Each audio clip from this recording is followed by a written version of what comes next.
Hey everybody, welcome back. This is Dental Unfiltered. I'm Matt Brown. I'm here with my normal co-host, Dr. Andrew Vallo, and we have an exciting episode planned for you guys today.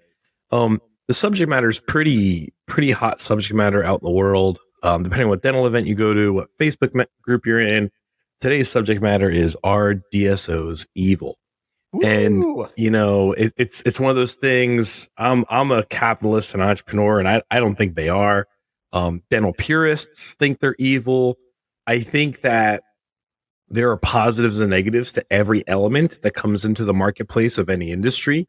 I think DSOs have existed, but I think DSOs right now are at like an all-time high. I think there's almost like an arms race going on in DSOs. Like Imagine's the fastest growing one out west, and MB2 is the best one, and there's all these different DSOs out there that are just exploding, and they're at every dental event. I think it's more of a presence than ever.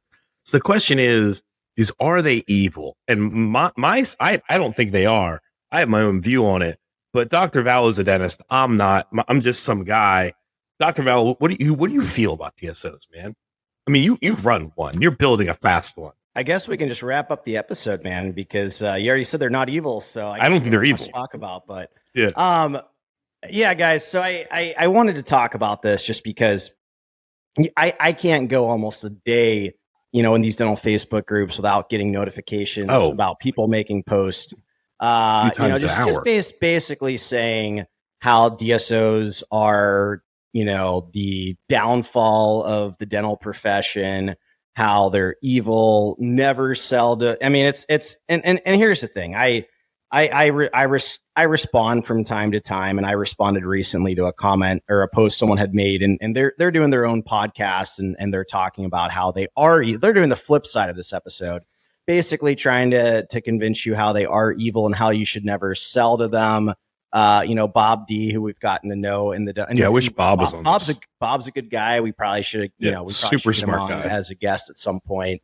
But we have differing opinions when it comes to DSOs, and he kind of feels there's this fuzzy math, and the deal's not as basically the deal is not as good as it looks if you're going to sell to a DSO and things like that. So I guess, I want to kind of approach today's episode from a few different aspects. And I guess the first aspect or viewpoint I want to talk about is, for younger dentists or just any dentist who, is looking for an associate position, is it a bad idea to go work for a DSO? So I guess, here's my take on that, because I do see a lot of younger associate doctors asking for advice or looking for their first, second job, whatever it is.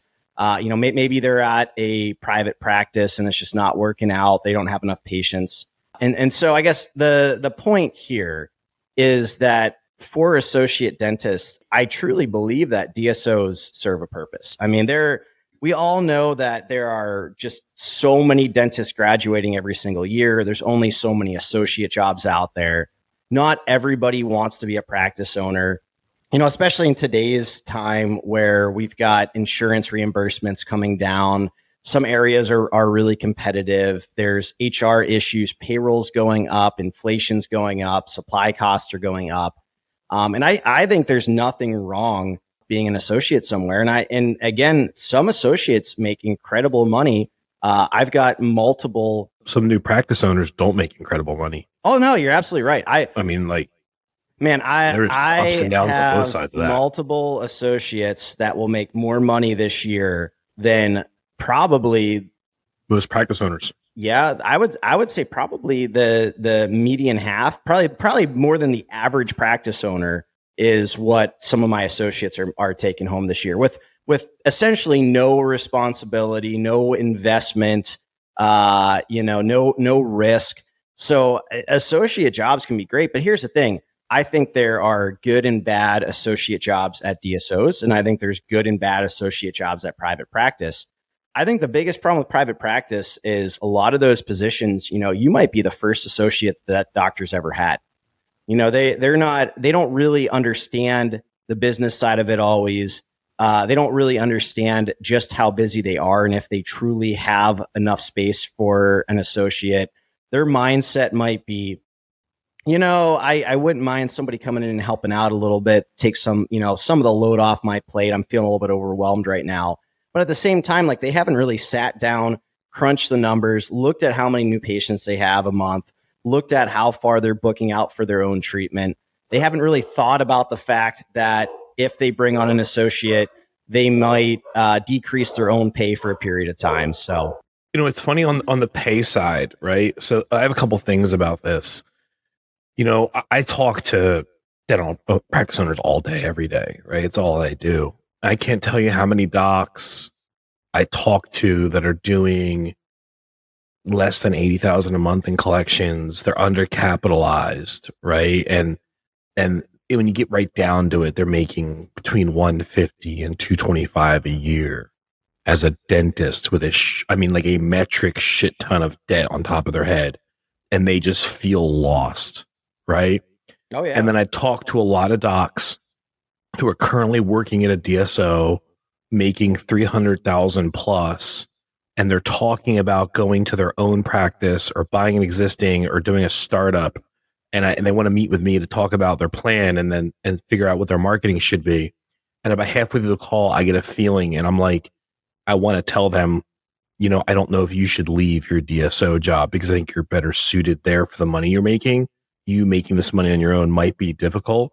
Part of it is like, if there's a constant that we say that all practice owners do better, then it makes sense, right? But the reality is there's pros and cons on both sides. And on the DSO side, what I will tell you is most of my most successful docs that I have at Energize across our platform that we collect data on, my docs that I get most excited about taking on as clients are docs that worked at Aspen, Dental Depot, or Affordable Dentures. Those docs have lived in the trenches warfare of dentistry, like especially Affordable Dentures. Like you give me a doc from Affordable Dentures that was there for any length of time in a successful location, I will show you a doc that builds a multi-million-dollar practice overnight. Because if you can listen, Affordable Dentures is the Vietnam jungle warfare of dentistry. If you survive there any length of time, not only have you developed your hand skills, you've also developed your people skills, and you're being overloaded with work skills and your stress skills, and you're running from room to room skills, and you're doing six-handed dentistry skills. When those guys get their own space, they just flourish, right? So I think what it is, I think one thing I do believe in, I think some of these high tempo DSOs are like the Navy SEAL selection processes of dentistry. Like if you make it out of there, you're high performing. That's been my view on that. And just because you open your own doesn't mean you make more money. I know plenty of guys that are working in associateships who are making 500, 600,000. And if they called me and said, "Hey bro, what would you do?" I was like, I wouldn't leave. I wouldn't take on the risk of a practice if I'm making that much money and I'm you. You get to go home at night and turn the lights off. It's not evil. So I think from a doc perspective, there's a lot of benefits to when you're out of school, go work for the big chain DSO because your self-development is, I think, going to be a lot better than if you went and worked from a mom and pop shop. Because if you go and work from a mom and pop practice and they add on an associate, how often do we hear that the doc cherry picks all the good stuff and leaves the crap for the crap for the associate doc? When you go work at a DSO, there's no motivation to do that. Everyone wants everyone's calendar full, and it's such chaos that you're gonna get good work. And if there's someone else, a senior doc in that world, they're gonna have very developed senior docs there to mentor you. Like the way I feel about it, I'm not a dentist, is if I was a dentist coming out of school today, I would apply to Aspen, Dental Depot, Affordable Dentures. I'd apply to one of those big ones that are just the tough world, just to develop myself in that world. So when I go do whatever I want to do, I can do anything I want. Here's the funny thing, man. I think you brought up some good points, but the funny thing to me is I think a lot of young docs feel like if they go work for a DSO, and that's not what they want to do for their career. And that's totally fine. No, it's not. It's a starting point. I think it can be a good, stepping stone to the first base of your career. Good way to get some reps. Good way to increase your hand skills and everything else. But I think that they worry that, the next practice owner that they look at trying to, make the transition to private practice is going to look at the DSO on their resume and hold that against them, like almost like this is a bad thing. The funny thing about it, or the ironic thing about it, is when I look at resumes, as Matt mentioned earlier, when I look at resumes, when I'm hiring another associate, and at this point we've got like 10 associates, I've hired over a dozen, over the last, 4 years here. But when I'm looking for an associate, I get excited when I see that they've had, especially a long stint. I mean, in general, guys, just realize short stints at different offices doesn't look great on your resume. And so, I've had this conversation with some docs too, where, about like, notice periods and all that other stuff. In my mind, I feel like even if you're maybe not in the best situation, there may be exceptions, but in my mind, stick it out for a little bit, see if you can make it better. If you're just hopping from office to office to office, and we look at the last 3 or 4 years and you've worked at 6 different offices, that is going to be held against you. That doesn't look great. But anyways, I get more excited when I see somebody has worked at a DSO than if their only experience is in private practice. And honestly, this same thing for the GPR. I feel like people put a lot of weight on it, and I'm not saying anything against GPRs. I mean, you can learn a lot of great skills there, but I don't really consider GPR real world experience. So, to me, it's not a huge addition on the resume. Not to sound undental educated. What's GPR? General practice residency. So it's like after you residency. Okay, residency. Rather than truly going in the real world, it's kind of like doing an extra year of school, in these controlled environments. But some of them are great. I mean, you can learn like advanced surgical skills and, things like that. So I think you can increase your skill set, but it still isn't really like, kind of like maybe being in public health, which I was in public health. Again, great stepping stone, but public health doesn't necessarily translate 100% into success in, DSO, private practice, whatever it is. So anyways, guys, long story short, if you're a young dentist or if you're a dentist looking for your next associate position, first of all, DSOs are not evil. Second of all, there are good DSO jobs and bad DSO jobs. There's good private practice jobs and bad private practice jobs. Do not worry that having a DSO on your resume is going to look bad to your next career move. Because again, for a seasoned doc like me who owns now 7-8 practices soon, it actually is beneficial for me to see that you've had experience in a DSO, because here's the thing. It means that you most likely have worked in an office with pretty high patient flow. You probably have at least moderate to moderate advanced skill set. DSOs may not have perfect systems, but I'll tell you what, there's probably not a DSO out there that at least doesn't have systems. If you look at a lot of private practices, they're missing systems. Oh, systems and processes are probably the second biggest failure point in all practices in privately owned. So, we won't even discuss whether or not DSO systems are good or bad, right or wrong, but just consistency is good to see consistency. Yeah. Right. To witness and be part of a consistent machine is a great experience. Absolutely. So, from the associate doc standpoint, I don't think it's a bad thing to do. I think it can be a great first or second job, especially. I think it's going to position whether your next plan is to go own a practice or your next plan is to, go be a high powered associate in some kind of, group practice, private practice, whatever it is. I think it can be a great option for you. Now, the second side of this is, are DSOs evil to sell to? So, and there's been a lot of conversation about this. Here's the thing about it, guys, is if you have a smaller practice and, your revenue's under $1 million, chances are most DSOs aren't going to want to buy you. So, if you're under the 1.2 million in revenue, or even if you have a little bit of a larger practice, but it's not really profitable, basically once you pay yourself and maybe any other doctors in the practice, there's essentially no profit left. DSOs, private equity, they're going to value you based on your EBITDA, based on your profit. They're not valuing you based on top line revenue. So there are definitely situations where it's not great to sell to a DSO, or you don't even really have that option. But if you've got a bigger practice, 1.5, 2 million plus in top line revenue, you've got fairly strong profit margins, you will, and I'm sorry, any fuzzy math aside, you will make more money selling to a DSO or selling to private equity than you will make selling to a private practice. And I'm sorry, guys, but like this is basically a factual standpoint. Yes, this is very factual. In almost every situation, if you're just, and again, I'm not saying it's all about the money and how much money you're going to get out of the deal, but if you're just looking at it from a number standpoint, from a money standpoint, you will come out ahead selling to DSO or private equity if you've got a larger profitable practice and trying to sell to private practice or private doctor. And the other side of it is if your practice is too large, too big, if you've got multi-practices, it can be tough to nearly impossible to find a solo doc to sell it to. So chances are you are going to be selling in some form to DSO private equity. So again, I think it has its place. I don't think everybody should sell to a DSO. But I think in certain situations, it is a good option and probably the better option.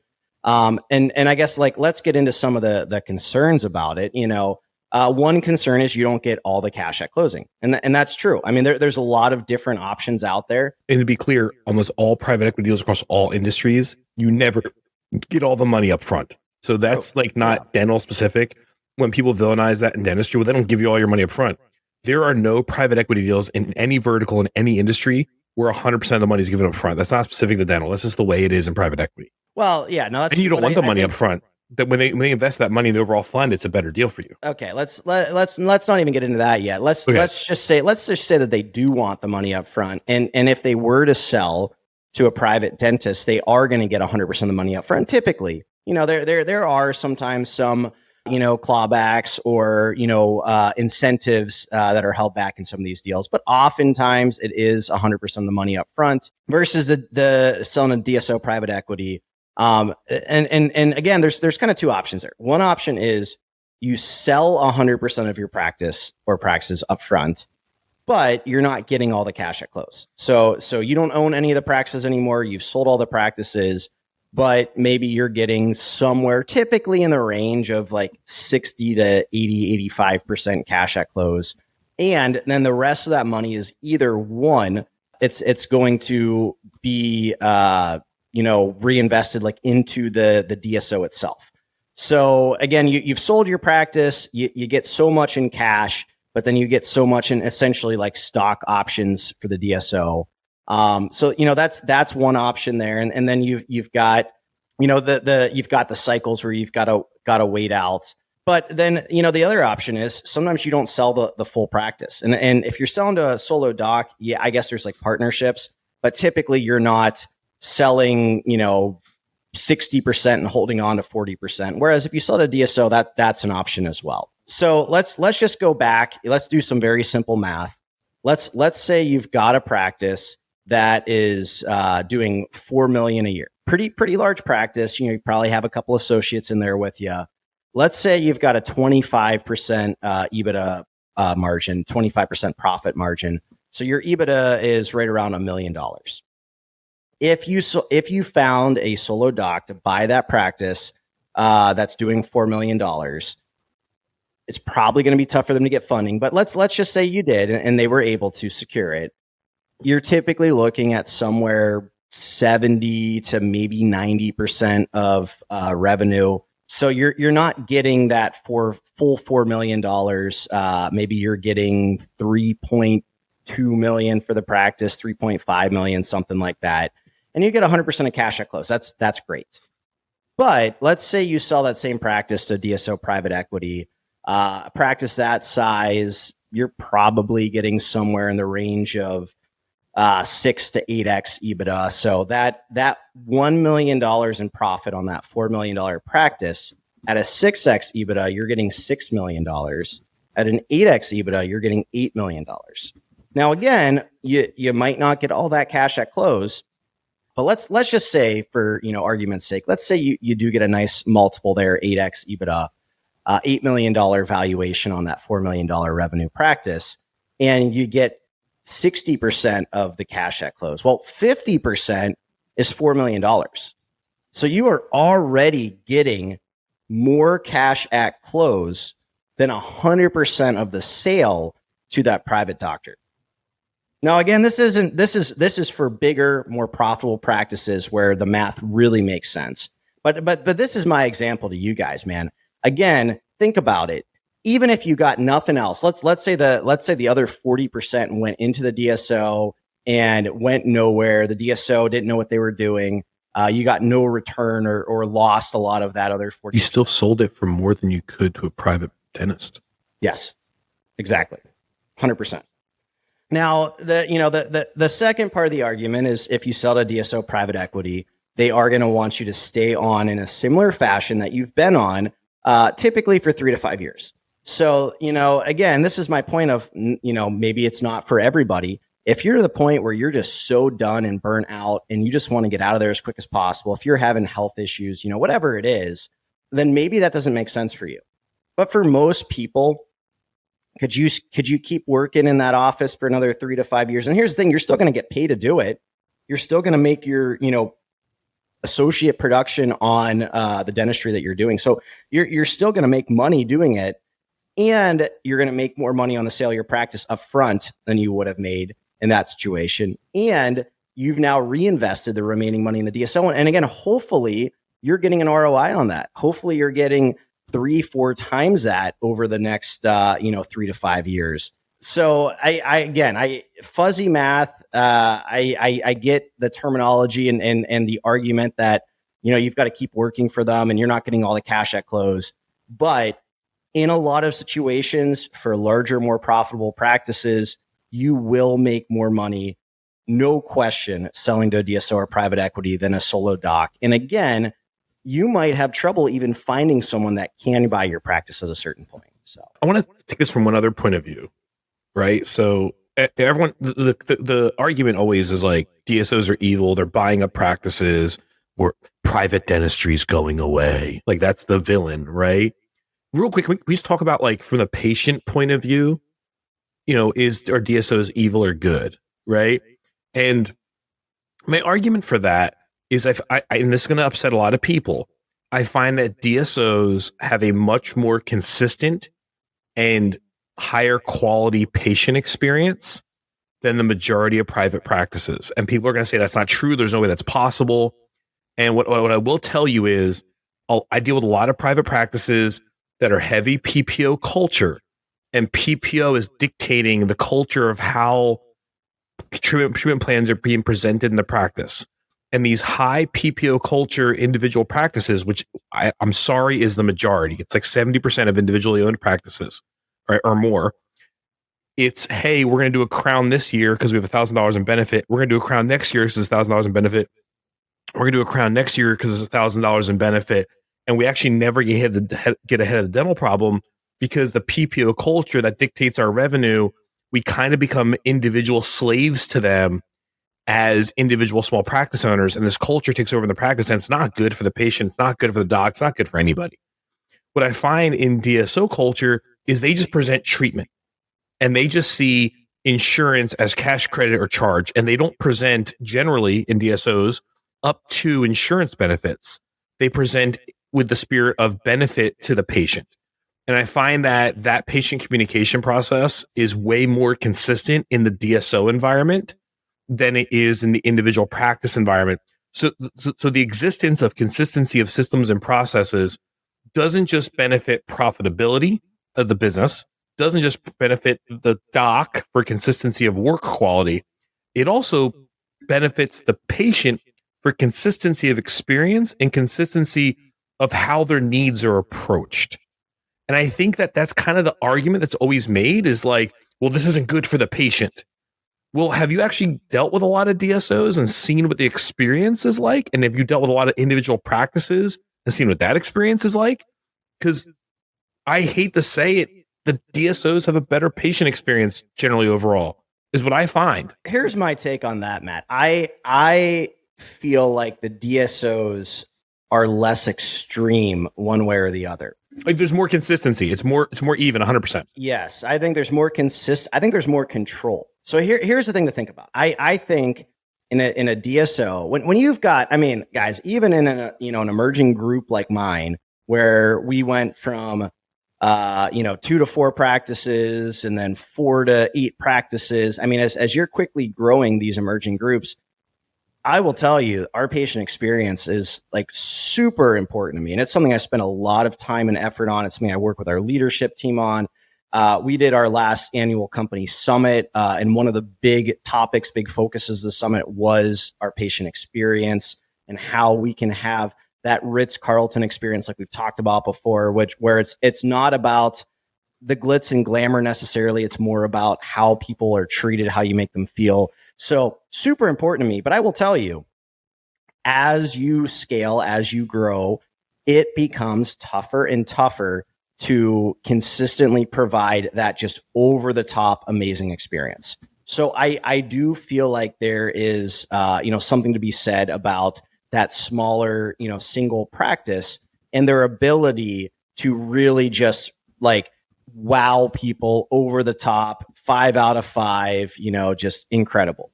So I do feel like, in a sense, private practices do have that opportunity. However, I feel like the pendulum can swing both directions there. And I feel like at the same time, there's a lot less control in private practices. There is one doctor who owns a practice.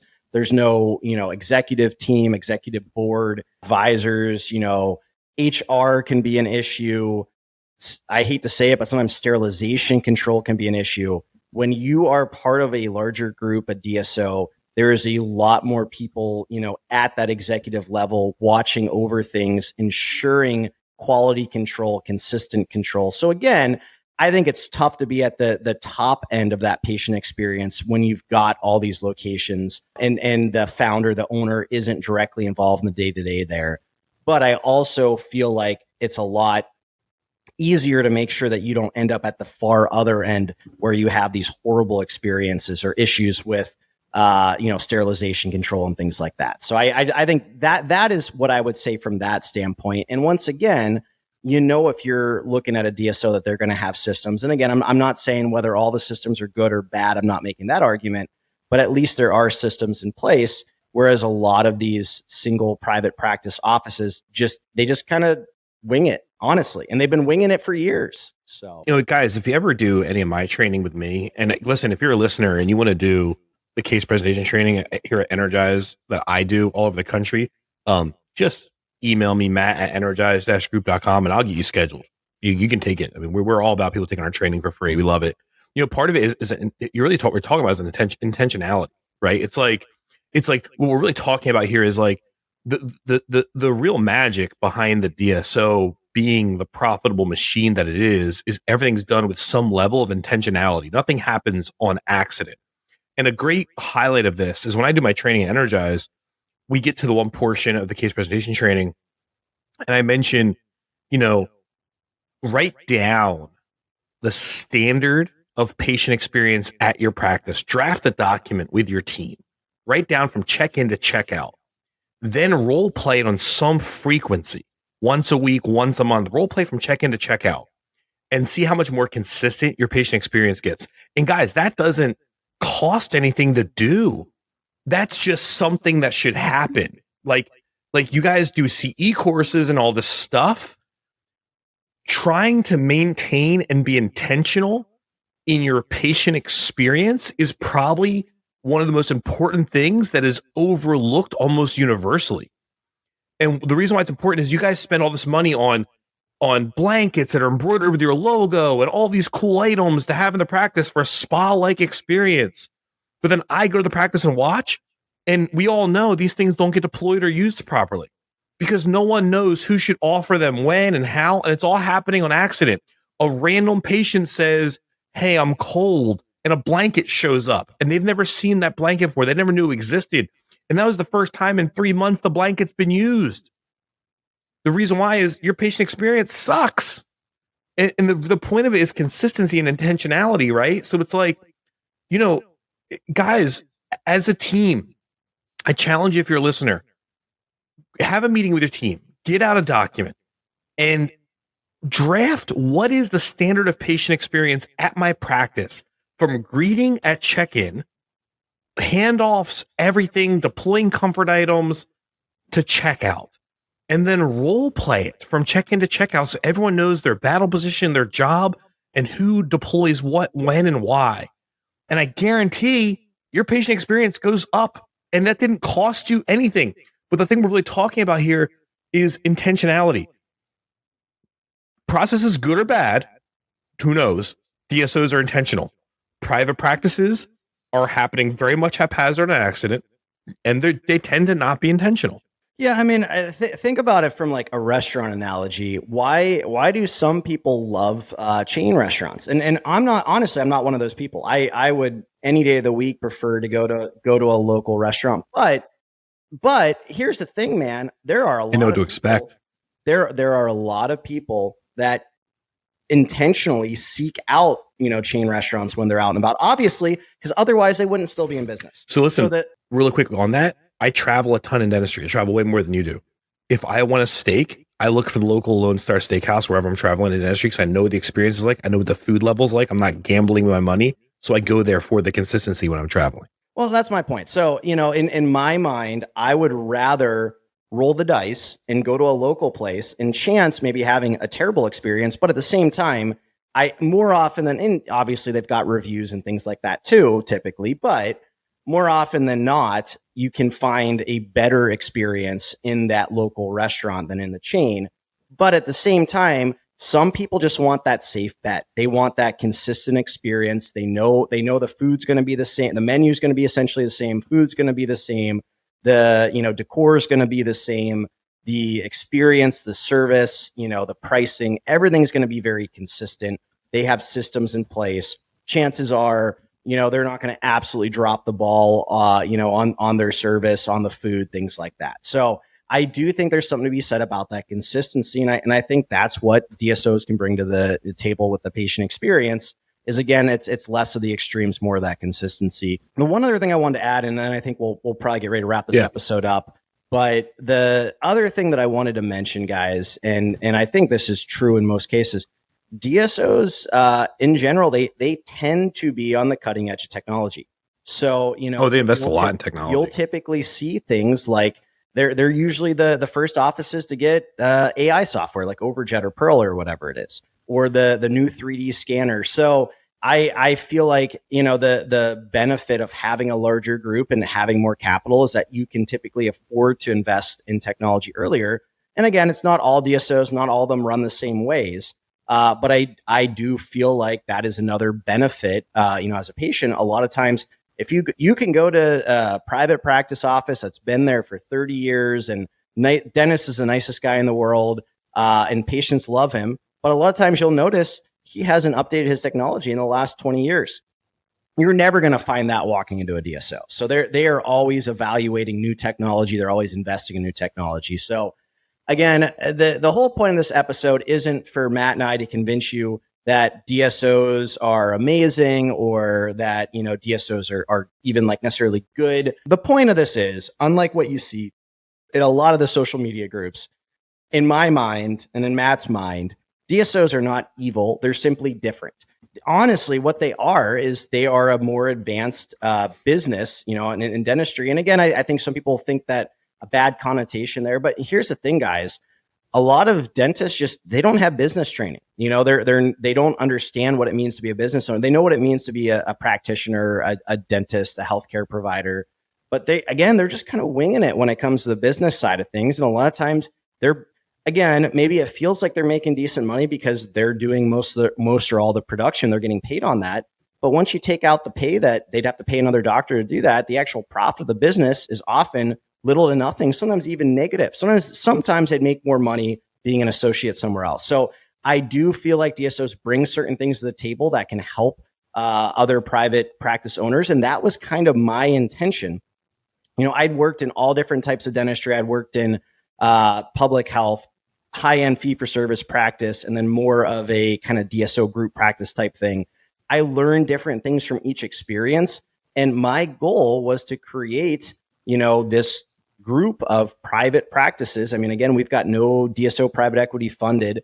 We are still privately owned, but we are a group of practices. And I'm trying to provide, or trying to apply some of the better systems and business practices from like the DSO. Like for instance, a lot of private practices don't really have a great system when it comes to collections. If you look at their collections percentage, it's often low 90s, 80s, even percent. Guys, if you're not I've seen collecting, 70s. if I mean, sometimes it's even worse than that. But I'm saying, you know, on average, if you look at the average private practice owner, a lot of times their collections is in the 80s to low 90%. You're leaving 10% of your revenue on the table. That's crazy. That's crazy how much that can move the needle. And again, if you're not super profitable, that can make all the difference in the world. So I am trying to take the good things, some of the business practices, some of the systems from DSOs, some of the consistencies, some of the controls, and apply it to private practice where we can still provide an amazing patient experience. I do not think DSOs are evil. I think they're just different. And I guess that's my take on it. So, yeah, I think they're not evil. I think the real take from this is the real thing is like intentionality and consistency versus randomness, right? Like, yeah, they're big corporate companies, but there's a lot you can learn from them that'll benefit you because obviously they're good at making money, right? So there is some benefits in the marketplace, and they do. I think they've really pushed. I think the big benefit of DSOs to the overall marketplace is I think they have pushed technology overall way further. Like 5-6 years ago, not everyone had a CBCT, but I'll tell you that every single one of my DSO clients had a CBCT. I think that's a really big benefit to the marketplace is pushing the technology window. And you know, competition is always good, and then competition trying to do things better with more technology pushes you and raises you to the next level. I think the real question is the amount of DSOs in the marketplace healthy or unhealthy? I think that it's a really healthy mix right now where it's pushing the overall envelope of a lot of things, and it's making private practice docs have to get on their toes and be competitive. And I think that's always good for everyone from the owner doc down to the patient. Sorry, I just thought of one last thing I want to add. Guys, I think this is the biggest advantage that DSOs have over private practice. And it goes back to what Matt and I often talk about with mindset. DSOs, generally speaking, are abundance mindset. Oh, they have to be. They believe in they believe in investing in their offices when it comes to marketing, when it comes to technology. They believe they're going to see an ROI. Whereas a lot of dentists, especially a lot of small private practice dentists, unfortunately have the scarcity mindset. They're scared to invest in marketing. They're scared to invest in technology because they worry about the impact it's going to have. And by doing this, they stunt their potential. They stunt their growth. Why do you? I mean, some of these DSO models got some are just acquiring practices and growing them. Some of them do strictly startups, kind of like what I've done, where all they do is all these startups. And guess what? Essentially, every single time they do a startup, it's successful. And why do you think that is? Because they invest in the practice. I mean, honestly, some of these DSOs probably will make my marketing budget look sad. And I invest, in my mind, a ton. I probably invest more in marketing than just about any other private practice dentist out there. However, there are still DSOs that are investing more per practice in marketing than I'm doing. So again, I think that's where that real advantage lies, and that's how they can make themselves so successful. Especially certain ones. So, guys, I hope you got something out of this. I know this was a little bit more of just a kind of discussion piece episode, but I felt like it was important. Because Matt and I have this platform, because we've got so many of you guys listening now, because I see so much in these groups. I feel like some of it is misinformation. I feel like some of it is just emotional based, versus actual like reasoning based. And again, I'm not telling you that you should sell to a DSO. I'm not telling you should go work for a DSO, but I'm just telling you I do think there's some advantages, to working with or selling to a DSO. And I think it could be the right fit for a lot of people. And I think you shouldn't automatically take it off the table, just because. I mean, I'll tell you, even us, like being this group, sometimes we have especially hygienists, but sometimes dentists and stuff that I think are a little bit turned off by that fact because, again, it's just been indoctrined in their brains that DSOs are bad. And so, you're basically a DSO if you've got, 8 practices or whatever. So I guess that's my point. It's just I'm trying to spread a little bit of open-mindedness when it comes to this subject matter, and that you should think for yourself and not just believe the rhetoric that's out there that DSOs are this evil force. So for sure. So, hey guys, this was a really cool subject. Thank you so much for tuning in. Please hit like, subscribe, share. Me and Andrew do not sell sponsorships. We do this podcast purely for the benefit of the community. Please share it and help us out and get us some likes and leave us some reviews. Thank you guys for joining us. Have a wonderful day.